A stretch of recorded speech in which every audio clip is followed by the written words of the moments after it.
گویا کہ حج مبرور انسان کے لیے جنت کا سرٹیفکیٹ ہے اگر حج صحیح معنوں میں کر کے آ جائے. یہ شرط جو موانع ہیں جو رکاوٹیں ہیں حج کو حج مبرور ہونے میں وہ رکاوٹیں نہ آئے تو یہ حج مبرور یقیناً جنت کا پروانہ ہے. نبی صلی اللہ علیہ وسلم کہتے ہیں الحج المبرور لیس لہ جزاء الا الجنہ. حج مبرور کی تو جزا جنت کی. اس حدیث کی شرح میں القراء لقاصد ام القرى، مہمانی اس آدمی کی جو ام القرى کی طرف جا رہا ہے، اس عنوان سے حج و عمرہ کے مسائل اور احکام پر مبنی کتاب کے حوالہ سے شیخ الحدیث مولانا عبید اللہ رحمانی رحمۃ اللہ علیہ لکھتے ہیں کہ حج مبرور کون سا ہوتا ہے؟ ایک یہ کہ وہ مقبول ہو جائے، ان اللہ مقبول ہو گیا حج مبرور ہو گیا. دوسرا یہ کہ آدمی حج کر کے واپس اپنے ملک میں، اپنے شہر میں، اپنے گاؤں میں آئے، اس میں ایک انقلاب آ چکا ہو، پہلے سے وہ بہت بہتر ہو چکا ہے.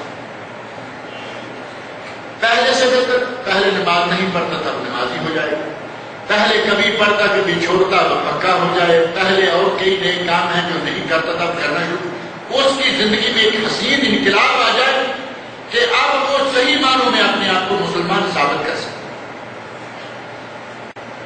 اور ساتھ ہی کہتے ہیں کہ اس کا دل دنیا سے ذرا ہٹنا شروع ہو جائے اور آخرت کے ساتھ لگنا شروع ہو جائے، یعنی دنیا میں اس کی رغبت کم ہو جائے. اور ہمارا عالم جو ہے وہ دنیا سے رغبت کم ہونا نہ حج سے پہلے نہ بعد، اور خاص طور پر جو تھوڑے پڑھے لکھے لوگ ہیں وہ تو بالکل اپنے اندر کوئی فرق نہیں آنے دیتے. معلوم ہے ہم تو روز جاتے رہتے ہیں حج کرنے کے لیے، عمرے کے لیے سال میں 2 3 4 مرتبہ جاتے ہیں، حج میں ہر سال جاتے ہیں، وہ جیسے جاتے ہیں ویسے ہی آ جاتے ہیں، کوئی فرق. لیکن یقین مانے کچھ معاملات میں ان پڑھ یا کم پڑھے لکھے لوگ کچھ معاملات میں بڑے اچھے رہ جاتے ہیں. حج کر لیا، دل ہی دل میں ڈرنا شروع کر دیا کہ میں نے حج کر لیا ہے، اب میں یہ کروں گا لوگ کہیں گے ہاں جی دیکھو، یہ کروں گا لوگ کہیں گے. یقین مانے کہ ایسے ایسے لوگ نظر آتے ہیں کہ حج کے بعد ان کی کایا پلٹ گئی، ان کی دنیا میں حسین انقلاب آ گیا. کلین شیو رہنے والے ماشاءاللہ پوری پوری داڑھی رکھے ہوئے ہیں، 5 وقت کے نمازی پابند سنت. اگر حج ہو تو یہ حج ہو. حج کے بعد آدمی کی پہلی حالت بدل جائے، پہلے گناہوں کی زندگی جو گزار رہا تھا وہ زندگی چھوڑے اور وہ زندگی گزارے جو صحیح معنوں میں ایک مسلمان کی زندگی ہوتی ہے. حج مبرور تب ہو. اور اس کے علاوہ کچھ شرائط وہ ہیں کہ اگر وہ نہ ہوں گی تو حج بالکل پورا نہیں ہوگا. ان میں سے ترتیب وار نہیں، چند ایک، کیونکہ وقت زیادہ نہیں ہے، چند ایک ان میں سے آپ کے سامنے میں رکھتا ہوں، جن میں سے ایک بنیادی اہم ترین شرط یہ ہے کہ حج صرف اللہ کے لیے ہے. یہ بات تو سمجھ میں آتی ہے نہیں، اتنا ہی مرحلہ کافی ہے کہ حج صرف اللہ کے لیے. اگر دوسری کوئی بھی نیت ہے، محلے میں ایک آدمی، گاؤں میں محلے میں ایک آدمی حج کر کے آ گیا، سارے لوگ حاجی صاحب میں بھی حج کر کے آ جاؤں، مجھے بھی لوگ حاجی صاحب تو کرنا شروع کریں گے. اب اگر یہ نیت لے کے حج کے لیے جاتا ہے تو کیا سمجھتے ہیں کہ یہ حج مبرور ہوگا؟ یہ تو گھر سے ہی بدریتی سے جا رہا ہے. یہ تو وہ معاملہ ہے، ہمارے ایک بزرگ عالم اللہ رب العزت اور مغفرت فرمائے، وہ اپنے تقاریر میں یہ بات بیان کرتے رہے کہ ہم حج کے لیے روانہ ہوئے، اس وقت حاجی آیا کرتے تھے بحری جہاز، سفینہ عرب اور اس قسم کے نام کے جہاز پاکستان سے انڈیا سے آتے تھے. کہتے ہیں کہ ہم حج کے جہاز میں بیٹھ گئے، آدمی ہمارے ساتھ سگریٹ بھی پیتا ہے، چھوٹا سا ایک ریڈیو رکھا ہوا ہے، گانے بھی سنتا ہے، خبریں بھی دیکھتا ہے، سنتا ہے، یہ بھی وہ بالکل نارمل چلے جا رہا ہے، آ رہا ہے حج کے لیے. ہم نے ہمت سے کام لیا، اس کو زیادہ سخت نہیں کہ ہم نے کہا اللہ کی جان جا رہا ہے واپس پلٹ کے آ جائے گا، ٹھیک ہو جائے گا. اسے جاتے ہوئے ہم نے کچھ زیادہ چھیڑ چھاڑ نہیں. حج کر کے واپس آ گیا تو دیکھا وہ وہی، اس کے سارے لچھن تھے وہی، سگریٹ چالو ہے، گانے سنتا آ رہا ہے، اسی طرح جھومتا ناچتا. اب ہم سے نہیں رہا گیا، پوچھا کہ حاجی صاحب آپ حج کرنے گئے تھے، یہ آپ میں کوئی تبدیلی، کوئی انقلاب ہمیں نظر نہیں آ رہا، پھر آپ کے حج کرنے کا مقصد کیا ہے؟ آدمی آرام سے کسی کے ساتھ بیٹھ جائے، اچھے طریقے سے پوچھے تو عموماً جواب مل جاتا ہے۔ صاف دلی سے آدمی نے کہا جی مولوی صاحب چھوڑیے، حج میں وہاں کیا ہم نے لینا تھا، کیا کرنا تھا، مارکیٹ میں ہماری دکان ہے، ہماری دکان کے ساتھ ایک آدمی نے لا کے دکان کھولی، اس کے اوپر لکھ دیا حاجی کریانہ مرچنٹ۔ حاجی کا بورڈ اتنا لگایا، جتنے گاہک ہیں سارے اسی کی طرف جا رہے ہیں، ہماری دکان میں گاہک کو نہیں آتا۔ ہم نے کہا پیسے تو ہیں تو ہم بھی کیوں نہ حج کر کے آئے، ہم آگے بڑا حاجی لگا کے کریانہ مرچنٹ لگائے۔ اب اگر اس نیت سے حج کرنے کے لیے جائے گا تو حج کی قبولیت کیا ہوگی؟ سوال حج کے مبرور و مقبول ہونے کے لیے کوئی دنیاوی لالچ، کسی قسم کے بزنس تجارت کا کوئی تعلق نہیں ہونا چاہیے۔ نہ یہ کہ مجھے لوگ حاجی پکارا کریں گے، دنیا کی نظر میں عزت ہو جائے گی، اور کچھ دنیا کی عزت کے لیے نہیں، اپنی ناک بچانے کے لیے گھر سے نکلتے حج کرنے کے لیے۔ دیکھا کہ گاؤں میں جتنے کھاتے پیتے لوگ ہیں وہ سارے حج کر کے آ چکے ہیں، میں رہ گیا۔ اب انہیں گلیوں میں چلتے پھرتے اپنے آپ کو شرم آتی ہے کہ لوگ کہیں گے حج قریب آ گیا اور یہ ابھی تک حج کے لیے کوئی پروگرام نہیں بنا رہا۔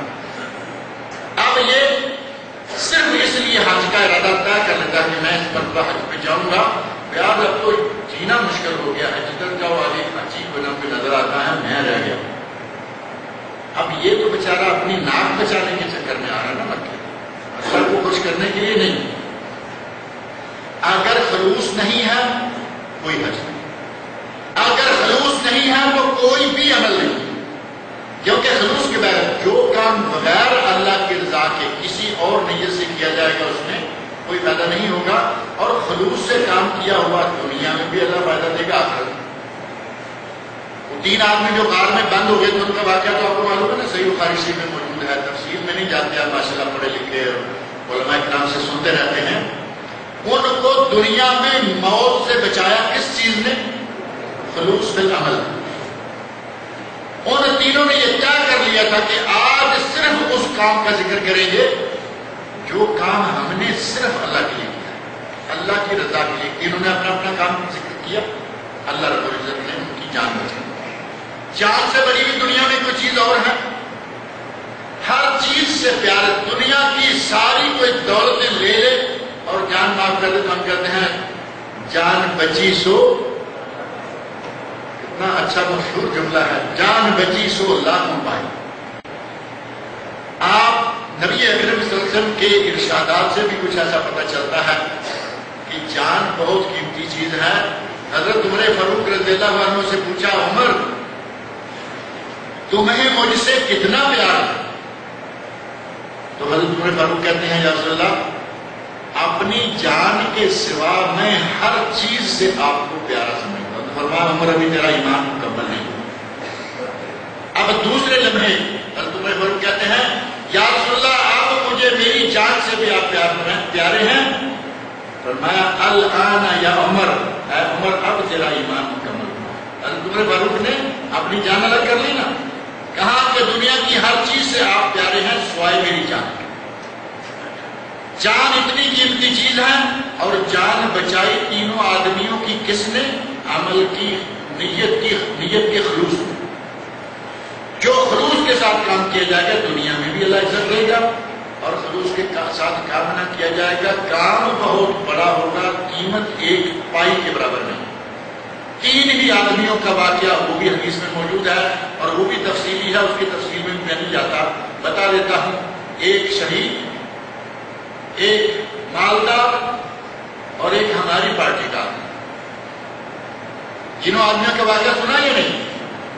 ایک حافظ و قاری، عالم و خطیب واعظ، ایک شہید، اور تیسرا غنی اور مالدار۔ ان تینوں کو اللہ کے حضور لایا جائے گا۔ شہادت بظاہر جو شہادت ہے، جان دے دی، اس سے بڑا کام پہ نظر آتا ہے؟ اللہ پوچھے گا کہ تجھے ہم نے زندگی عطا کی، نعمتوں سے نوازا، تو نے اس کا کیا کیا؟ تو یہ بندہ کہہ رہا ہے کہ یا اللہ دنیا میں سب سے قیمتی چیز جان ہی ہو سکتی ہے، اور میں نے وہ جان بھی تیری راہ میں قربان اللہ کا کیا جواب ہے؟ صحیح مسلم میں حدیث موجود ہے، اللہ فرمائیں گے کذب، جھوٹ بول رہے ہو، جھوٹ بکتے ہو، تو نے مجھے راضی کرنے کے لیے جان نہیں دی تھی، تو نے تو جان اس لیے دی کہ لوگ کہیں گے کتنا بہادر انسان ہے، کتنا شجاع ہے، کتنا دلیر ہے، یہ شیر دل، اور وہ دنیا میں لوگوں نے کہہ دیا اب تجھے دینے کے لیے میرے پاس کچھ نہیں۔ یہی عالم مولوی صاحب کا ہوگا، حافظ قرآن کا ہوگا، اور یہی صحیح کا جو کہہ رہا ہے کہ میں نے دنیا میں جہاں پیسے لگائے وہاں لگائے، اور یہ سارے پیسے میں نے اس لیے لگائے کہ تاکہ تو اللہ کہے گا کہ مجھے لقمہ دے رہے ہو، جھوٹ کہہ رہے ہو، تو نے یہ سارا کچھ نہیں کہا کہ لوگ کہیں گے بھائی بڑا کام حاجی صاحب کر رہے ہیں، یا بڑا کام فلاں صاحب چور صاحب کر رہے ہیں، پیسہ کمایا ہے، خوب لگایا ہے۔ اگر خلوص نہ ہوا اور اس طرح ریاکاری داخل ہو گئی، حج نہیں۔ دوسری اہم ترین چیز جو حج کے لیے روانہ ہونے سے پہلے آپ کو خیال میں رکھنا ہوگا وہ ہے مال حلال۔ اگر آپ کا مال حلال نہیں ہوگا تو بھی حج قبول نہیں۔ حج تو بہت بڑا عمل ہے، مال حلال نہ ہو دعا قبول نہیں ہوگی، دعائیں قبول نہیں ہوگی۔ اور آج شاید کچھ ایسی پوزیشن ہماری سب کی ہو چکی ہے، آپ دیکھ رہے ہیں مسلمان سوریا میں کس حد تک پریشان ہیں۔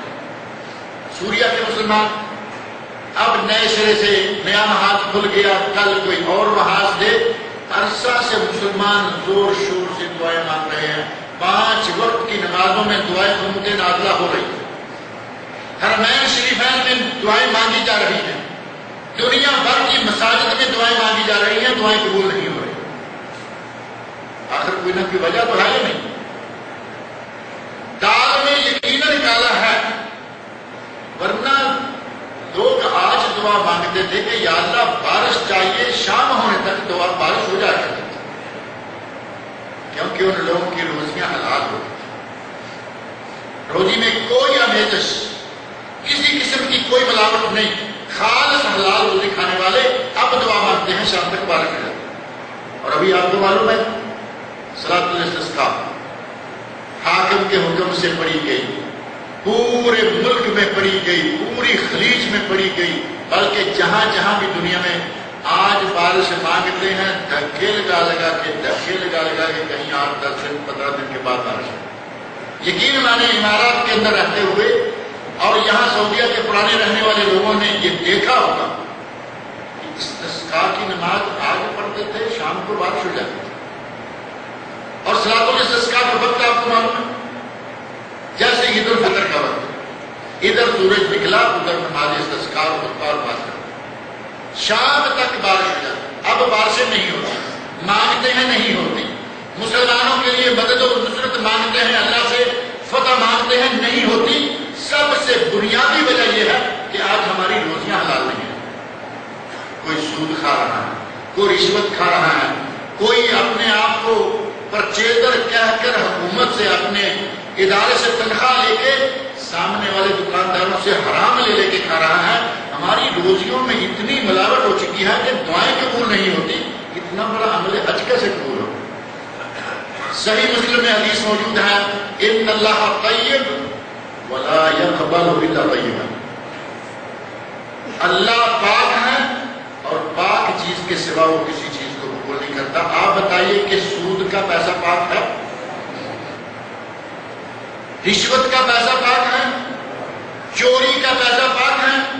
اسٹور سے سامان اٹھا اٹھا کے تھوڑا تھوڑا کر کر کے مارکیٹ میں بیچتے رہنا چوری ہے یا نہیں؟ اور یہ وہ چور ہے، کہتے ہیں چور اتنا دلاور است دردے کے بکم چراغ دار، اپنے ہاتھ پہ چراغ رکھ کے اگلے کے گھر سے چیزیں ڈھونڈ ڈھونڈ کے چوری کر رہا ہے، اتنا دلیر چور۔ اسٹور میں اس کا ہاتھ، کمپنی میں اس کا ہاتھ، فلاں جگہ اس کا ہاتھ، تھوڑی تھوڑی کر کے لیے رہا، بیچتا رہا، لیے رہا، بیچتا رہا، خود بھی حرام کھاتا رہا، بچوں کو بھی حرام کھلاتا رہا۔ اب اسی پیسے میں سے جمع کر کے جب حج کرنے کے لیے جائے گا، یہاں سے جائے دنیا کے کسی حصے سے آئے